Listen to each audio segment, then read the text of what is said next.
Welcome back to the Chicago Tomahawk. I'm Mike. I got my line mate Matt with me. And now we're on a 3-game win streak, which is awesome because at one point we were hitting a 6-game losing streak and things were looking really, really bad. Bouncing back, the team is like a completely different squad, since Colliton's been gone. It's been 2 weeks. Has it been 2 weeks? I think it's been about 2 weeks. And the team is playing really well. They're on a small break right now before they start hitting the West Coast. But Matt, a lot of good things to look at here, man. Dylan Strome scored. A lot of people have been asking for him to come back in. And to be honest with you, with all of the play with the rest of the team, I figure why not? But long term, do you think that Strome has the ability to kind of straighten out his game and maybe find a place on that, second or third line? Yes, I do. I think he just needs to work on the bad penalties he's been taking. I don't know if you noticed that, but he took a really bad penalty in that game, and it didn't cost us anything. But I'm glad he got a goal and glad he's on the board. He's got more goals than Taves right now, so that's kind of crazy to say. But I think he could maybe work his way up and just keep that consistency going, and it should be a good thing for him. Yeah, the thing is, Taser wins faceoffs at least, Actually, he's a difference maker. He is. And he's got some assists too. I was happy that Strome, I felt good for him that he was able to break through, get that monkey off his back. Hopefully, that changes things for him. To give him, maybe he wakes up a little bit better and a little bit more confident to go out there and shoot the puck. I do like it when he skates into Gretzky's office back there and tries to dictate play and set things up. I do like it when he does that, but when he gets down on himself, he's a detriment to the team. But I'm going to go with this last win here, this last game-winning goal that he scored, and hopefully that changes things for him. I think Riley Stillman has kind of been working his way up and down the defensive core there, probably because, he's not because of his play, but probably the play of other players, and they're trying to see who fits in where. It kind of seems like Stillman can kind of play with anybody that you put with him. I think that he plays pretty good with Seth Jones, but I think I'd rather see him play with Connor Murphy. It looks like we've got this pairing of Connor Murphy and Jake McCabe has been going on for about 3 weeks now. How are you feeling about that pairing? I don't know how I think about that. I think, like I said, I would like a offensive-minded guy with a stay-at-home guy.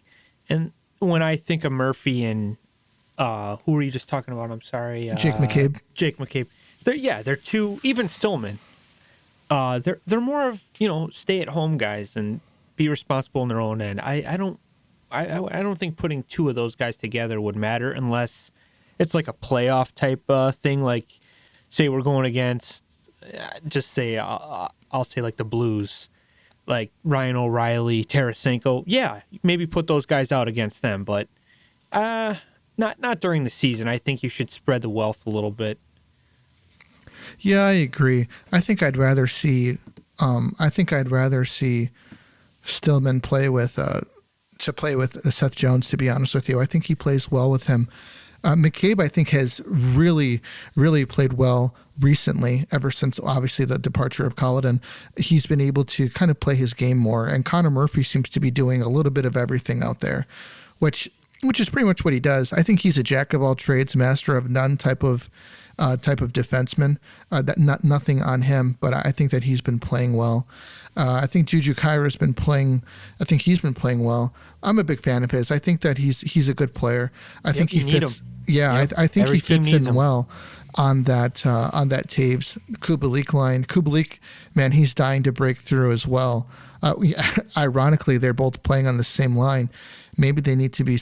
I don't want to say split up, but there's something going on with that chemistry. I'm not sure what it is. What's going on there. Looks like the Cat's starting to get into his groove. Doc, he chipped a tooth in the last game, and then he had a bloody mouth later on that night. Maybe the guy needs to put in a mouthpiece or something. But he missed a little time in the game, and Kaner had a great setup goal for DeBrincat, going from coast to coast, backhand pass to DeBrincat on the one-timer. That was beauty. It was, man. That was a really nice pass. That was in between two defenders, too. What's up with the Coyotes goalie? He was like having like a seizure when that happened. Like, was he mad at his team, or what was he doing? I think that he was trying to say that the play should have been called dead, because I think the puck went up and hit the netting, but it ended up not doing that. Okay. And he was trying to tell the refs, like, hey, this is supposed to be a dead play, and it's not. So, yeah, but he was furious, and I was trying to figure it out as well. I thought that the announcing on the ESPN Plus game was terrible. Yeah, I missed the game because I do not have that, and I had it on the radio and watched the highlights and stuff. But, I've been hearing you're not the first person who's told me that. Yeah, the production was good. I thought the quality of what I was watching looked really, really good. It was just that the announcing wasn't very good. And I hope that, obviously this is ESPN's, new foray back into it. They're still wet behind the ears, you could say, with the NHL, because they've never really given that much. They haven't given as much effort as they're giving now in the past to the NHL as what they're giving now. But I hope that they really figure it out soon, because. Well, you know how you improve that? You give the best guy a call, Gary Thorne. He was the man. Yeah, he was. And put him on the big time game. Oh man, just listening to him and Bill Clement, those guys were great together. Get them guys going. Yeah, I think that they're trying to find some new voices, man, and I think that there's merit to that. But I think that's once you have like your people in place, then you can do something like that. But, we can get back to that. Seth Jones's play has improved game after game after game. A lot of people are really harping on the analytics. And I think that the analytics are skewed right now, because the Hawks were shit bad to start the season. And you can't really judge one person's statistics on a really bad team, a team that was bad from top to bottom. Now, when this season is over, we could take a look at the analytics and see how we did. But you can't do it after 10 games and say, oh, we were right. This wasn't going to work out. The contract's terrible. It's not going to pay out. He sucks, type of a thing. That's not going to work. I think that he's going to prove a lot of people wrong this year. The point production is there for him, even while we were bad. And it's only going to get better as we really find our groove here. 3 games in, a 3-game point streak going off to the West Coast. We're going to be playing a pretty tough Kings team. We'll probably be looking at another 2-1, 3-1 game there, because they've been playing pretty tough. And what's their win streak at, man? They lost last night. Oh, okay. They were at 6, though. Right, they lost in overtime 2. Well, they still got a point streak going, but they lost to the Jets in OT. Okay. Well, that's not bad. The Jets have been playing everybody tough. So that's not a bad team to lose to. I'll be honest, man. I think Arizona played us pretty tough. They're definitely trying to get some wins. This wasn't like a team that has given up, a team that is looking to kind of just die. They had some pride there, and they played pretty hard. Yeah, that team is... they're like the Hawks. They don't want to be the laughingstock. They all got their pride, and no one wants to finish at the bottom. So it was good to see Andrew Ladd get a goal too. Yeah, he former did. Hawk, and I was really surprised. He's kind of the 2010 guy. He was a great shutdown guy with Bolin, and he's kind of been bouncing all over. But I'm gonna always be an Andrew Ladd fan. Well, yeah, he was. Well, obviously he was with the Islanders, and then they kind of buried him in the AHL because that contract was a little, Yeah, I was really surprised the length of the contract that he got from him. He got a lot of money from him. Yes, he did. Yes. And it's kind of funny because when he came back to play with us for that playoff run, and it didn't work out. Actually, the team didn't work out. Yeah, it was with the Jets. He actually was a captain with the Jets, and then they they traded him to the Hawks, and then he ended up signing that big deal in New York, and he got hurt, and the contract wasn't working out, and then he's kind of been shipped around a little bit. Yeah, he had a string of injuries. He had some bad injury luck, didn't he? Yeah, he's getting up there, man. He's played a lot of playoff games. He won a Stanley Cup his rookie year with the Carolina Hurricanes, and that was such a steal of a trade by Dale Talon to bring him in for Tuomo Ruutu. Remember the hype that he had with the Blackhawks? He's the next power forward type of guy, and it never really worked out. I liked Ruutu, but Andrew Ladd, I'll take him all day. Yeah, looks like Brandon Hagel still has 2 weeks left to nurse that injury back. I hope they don't rush him back. I hope he's 100% when he comes back. He's getting a lot of respect around the NHL now. They're calling him a workhorse on NHL radio. I know Jay Kahn, we kind of told him about him. Yeah. About Hagel, and he's like, yeah, you guys know more than me. You're this is your team, and we said Hagel's going to be a surprise, and he's actually tweeting about him now, I saw, which was cool. Like his hard work, his speed, and even what's the other guy's name? I forget, but he's on NHL radio as well, and I saw him saying, wow, this guy's going to be my new favorite player. So it's good to see. Yeah, it's hard not to root for him. He just seems like such a hard worker, and he earns every goal that he gets. Yes, he does. So I want to talk about defensemen, man, and not just like Hawks defensemen. I want to talk about defensemen in general. We have offensive defensemen, we have some two-way defensemen, and we've got some defensive stalwarts. And we've got one defenseman award. Now it's not like that for the offensive side of the position, but it is for defensemen. And I think that there needs to be at least one more award awarded to defensemen who excel at the defensive aspect of the game, because now it seems like everything is so skewed to point producers for the Norris that they completely ignore the defensive aspects of the game. Yep, or I should say the award agree. Givers, they want production. Yeah, points. they want production. And that's not all that it is, No, and there's some really, really good players out there that play good defense. Look at Jarmelson. They would never won get your award. Well, let's talk about a recent guy. I would look at Hedman as a two-way defensive threat. He's just as deadly on the defensive aspect of the game as he is on the offensive aspect of the game. 100%, dude. Nick Lindstrom, that's the Norris Trophy to me. A guy who could play D and score goals, produce, but more responsible in their own end. Like Erik Karlsson, no, you take your offensive award, fine. But as far as the position the right way, no way. He's not even close. Yeah. Yeah, I would even say that Brett Burns he's good in his own end. He can really, he could fire the puck, man, and play well, but I think that he plays well in his own end as well. Bufflin was good in both ends as well. Yeah, Dust was good. He was a good two-way guy. Drew Doughty, I think he one of those guys. Chara, maybe back in the day, he didn't put up crazy numbers, but you couldn't get around the guy. He was so fast and younger, and I'm not saying now he's like that, but he was a really solid defenseman. But then obviously Nick Lindstrom, he was probably the best. Chris Chelios, even, I'm not, I don't like the guy, but he took care of business in his own end, and he would step up and score some big goals too. Yeah, he would. When I think of Nick Lindstrom, man, I just think of somebody who is just so responsible defensively. And then on the other end, he'll fire the puck in, put up 40 assists a year.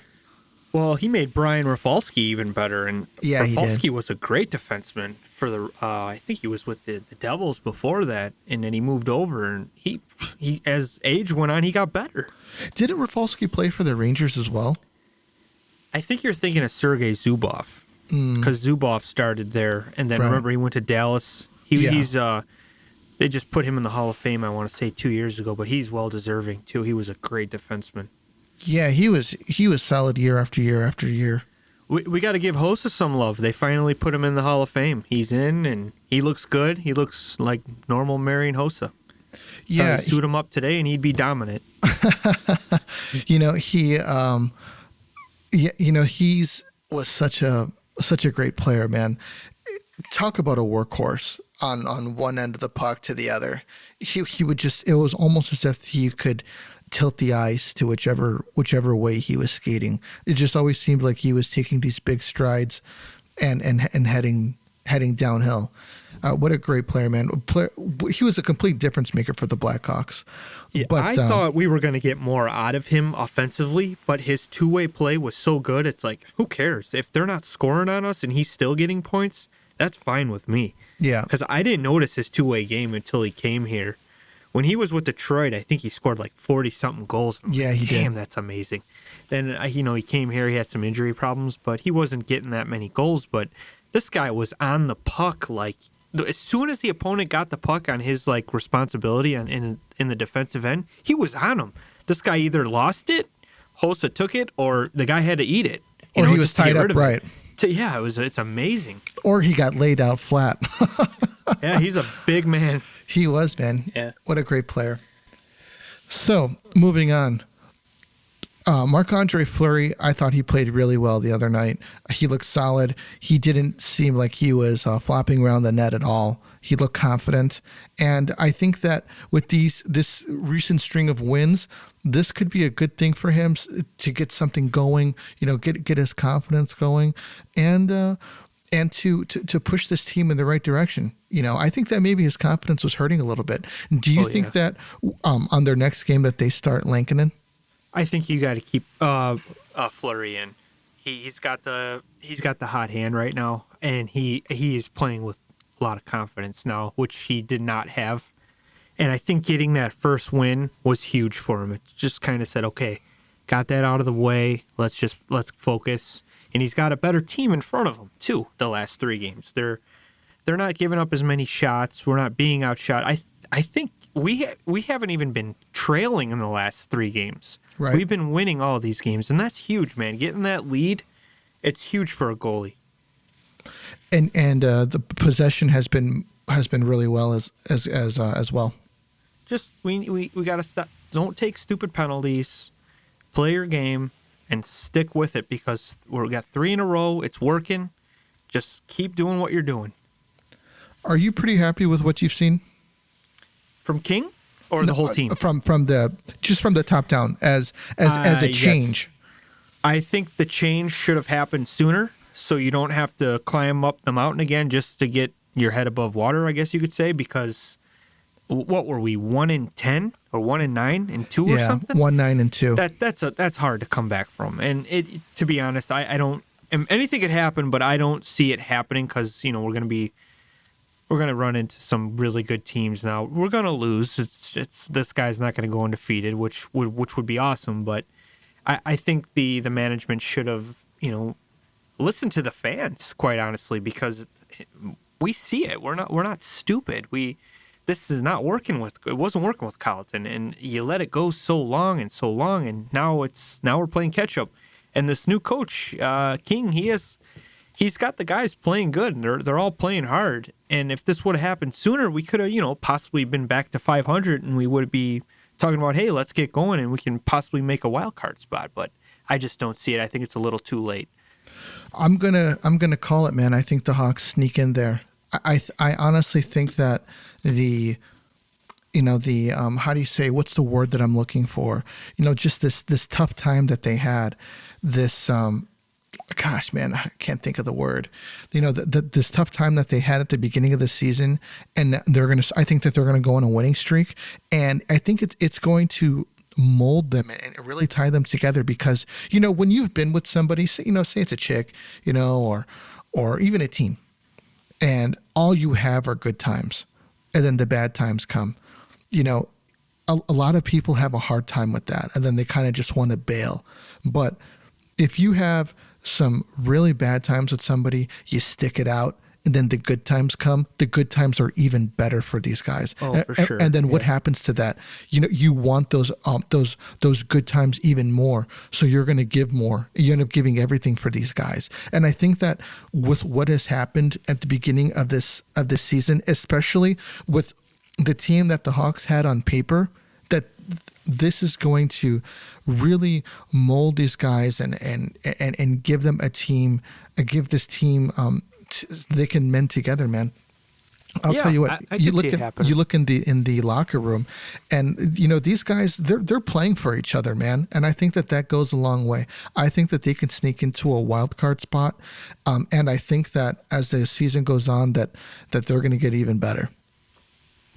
I hope so, man. It would be great, but I just think it's a little too late. Like I said, they should have pulled the trigger when we were losing bad every game and not even showing up, it seems like. But yeah, hey, it could be like a good rally cry. Hey, everyone threw us under the bus. Let's prove them wrong. Kind of like what Buffalo's doing. Like Buffalo, the whole dramatic summer of Eichel. Screw this Eichel crap. Let's go out and win, and show people what we're serious. We want to be up here. We want to be in the playoffs. Yeah. So I could see it happening, but like I said, it's a little too late in my opinion.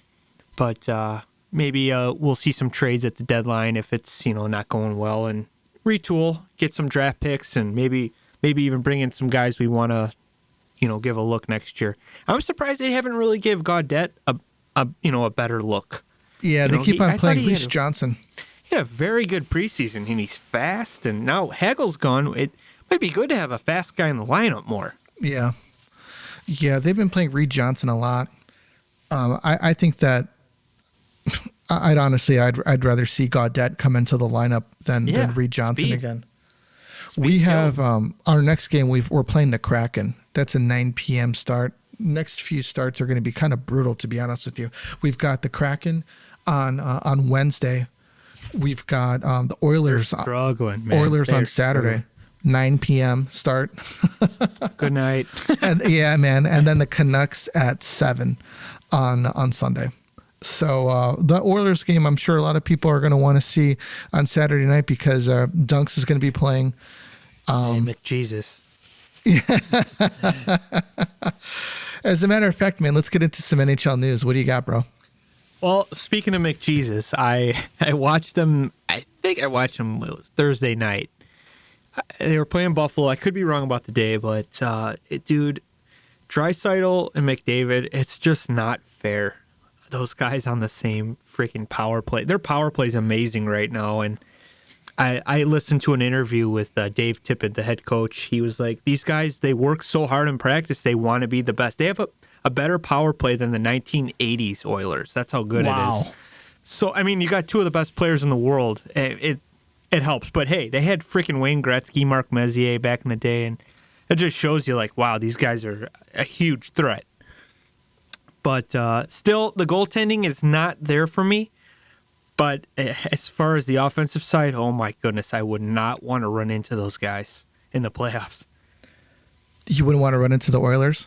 No, but I think the goaltending, it's just not great. I wouldn't mind. If you shut down Connor and Draisaitl, you might have a chance. But you know what, man? Nugent Hopkins has a lot of points. Zach Hyman's another good player. They have depth now up front. If they can get that goalie, they're going to be a contender, man. They're going to be a big contender. If you can do all you can to shut down McDavid and Draisaitl, it's over for them. The Hawks beat him a couple seasons ago with a ragtag team full of misfits, and we beat them. I mean, that's the problem. Their goaltending, that's freaking huge in the playoffs, man. It is. And getting into that, Tortorella, I don't know if you saw it, he made a comment about Connor saying he needs to change his game. Yeah. And a lot of people were up in arms about that. And I tend to agree with Torts on that. I do too. I mean, looking at all the recent Stanley Cup centers, captains, let's say, like you got obviously Taves, Crosby, Kopitar, Ryan O'Reilly, Bergeron. What do they all have in common? Selke. They all are responsible on their own end. They win faceoffs. They, maybe they won't score or get a point, but hey, like using Taves as an example, dude, he shut down that 2015 Ducks team. I mean, him and Ryan Kessler went head to head, and he beat him. He beat him multiple times. That's how good he was. Yeah. And Torts, I don't think he was bashing him. He was just saying, hey, kid, we know you could score. We know you could put up crazy assist numbers, but hey, if you can't keep that puck out of your net, you're not going to win any cups. And I agree with him. I know a lot of Oilers fans are like, this guy's a dummy. He's an idiot. He's so old. He doesn't know the game. He's the best player ever. It's like, okay, well, he still hasn't won anything yet, so he kind of has a point, I think. He hasn't even gone past the first round. I know. And like I said, that goaltending thing, if Connor got his goalie, which I don't know why they weren't on the phone with Freddie Anderson, because this guy's playing out of his mind right now. And I look at his record in Carolina. Carolina is obviously a good team, but the Oilers are doing pretty damn well right now too. They always do during the regular season. Yeah, it's kind of like what Torts said. He's like, they remind me of the Capitals. They could, win like 60 games and then, just get bounced out in the first round because, the team didn't want to play a playoff style grinded out system. They wanted to score a bunch of goals, and it doesn't happen in the playoffs. And I think a lot of Oilers fans don't realize that too. They think Tortorella was bashing on their captain, and it wasn't at all. But I think it's a good discussion that people should start having about it. I agree 110% with Torts. If you have a team like the Islanders to play Edmonton in the playoffs, I think the Islanders would sweep them in. Because they're built for the playoffs. The whole team is on playoff mode. I mean, I just think that Edmonton would just get beat up the whole game, and it doesn't matter, how many goals that McDavid's going to score on his own, because they're not going to score 5 goals on the Islanders, and a lot of times the Edmonton, they got to score a lot of goals to win games, and they took that into the playoffs, and look what happened, they got bounced. They always get bounced. And who knows, man? What is this? McDavid's like 6th or 7th season? Yeah, and he's had probably Mike Smith being his best goalie. Yeah. And he's like 39 years old. Yeah. I'm not knocking the guy, but in the playoffs, Mike Smith has never got it done. I honestly believe that McDavid's the best player in the world right now. And I think Draisaitl is number 2. Yeah. Very close. And they're like I said, I watched them. These guys were just ridiculous. Draisaitl he's a very underrated shooter himself. Yeah, he is. And they're just, it's definitely their show. It's their team, but they do have some depth. They have, Nugent Hopkins is playing well, and the defenseman they just signed, Nurse. We know Duncan Keith. They're playing well. Tyson Barrie. They have some good producers, but if they can't keep the puck out of the net in the playoffs, it's one and done. Dude, they had one game last year. Darnell Nurse, I believe, played 32 minutes. Yeah, I think that's why they wanted to bring Keith in to help him. Because that's incredible. Cut those minutes down. That's him huge. and Tyson Barrie were very good together. They had the most points, I think, as a defenseman duo. But still, I think I know Kenny Holland is a GM who takes chances with, he was with the Red Wings all those years. He won some Stanley Cups. He knows what he's doing.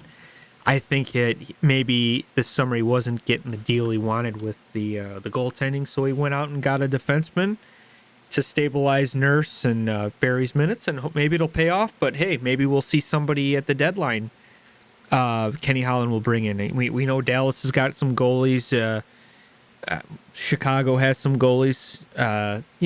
There's all kind. I think Korpisello will be available on the Jackets. He's a solid goalie, so we'll see, man.